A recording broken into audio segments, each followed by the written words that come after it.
Ikot lang kayo dito mga kapigi sa breeding po namin or dito sa Just Eating Pin. Mga girls po ito. Itong mga inahin namin dito. Puno na po itong Just Eating Pin po namin. Dati ang inahin po namin dito 15 piraso lang po. Tira ng virus, ASF. Yung 15 na yon, yung mga anak nun, ginawa po namin inahin. Pero ang inahin po namin dati dito, nasa 80. Naubos patay po. Tinamaan kasi kami dito ng ASF. Kaya yung mga anak nang natira, ginawa po namin inahin. Ito na po. Yan. Mga buntis na po yung iba dyan. Yan, puno na po yan. Magkabilaan po yan. Yung ibang gets namin dito nakaanak na. Yung matanda po naming inahin dito nasa paanakan po.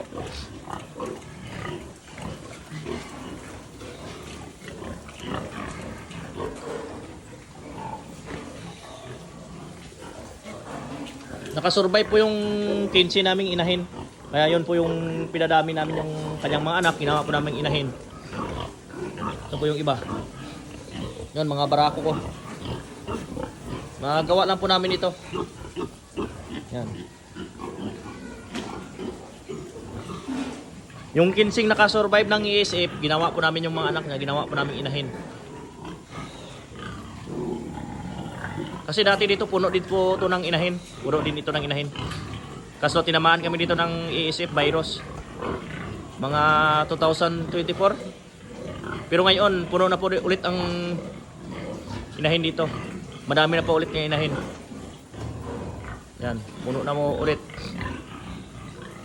Ang inahin po namin dito ngayon nasa 100 heads mahigit. Dati 80 lang. Ngayon ginawa namin 100.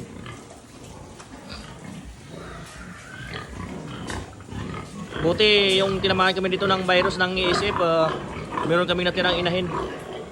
Hindi po naubos. Yun, yung mga board din, may nakasabit din, may mga buntis na po yan. Yan na nakasabit. Yan. Yung iba dito nakaanak na po yung girls namin, yung una naming pinili. Yung sa kabila, second batch po yan. Yan. Pangalawang pili namin yan. Pangalawang anak ng natira na 15 heads.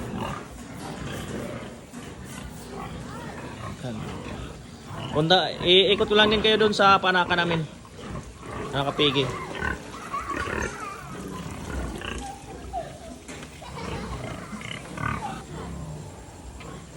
Makadikit lang naman po itong panaka namin.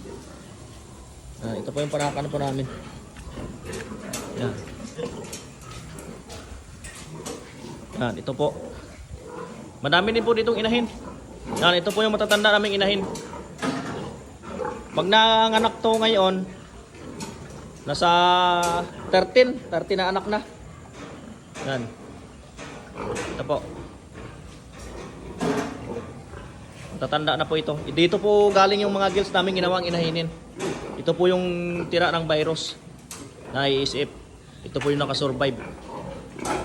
Kalain mo, 80 na inahin namin, 15 lang po yung nakasurvive. Yan. January po ang anak nito. January hanggang katapusan. Mga anak po ito lahat. Yan ito.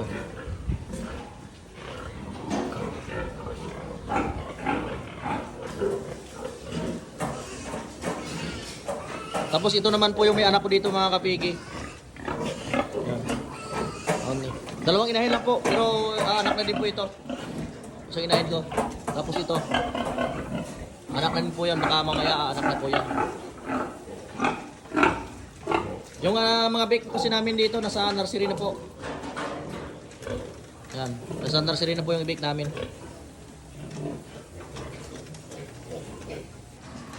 Kung nagustuhan yung aking video dito sa farm mga kapigi, paki-subscribe naman po para updated po kayo dito kapag mayroon pa kong mga bidyong bago. Thank you so much mga kapigi. Thank you for watching.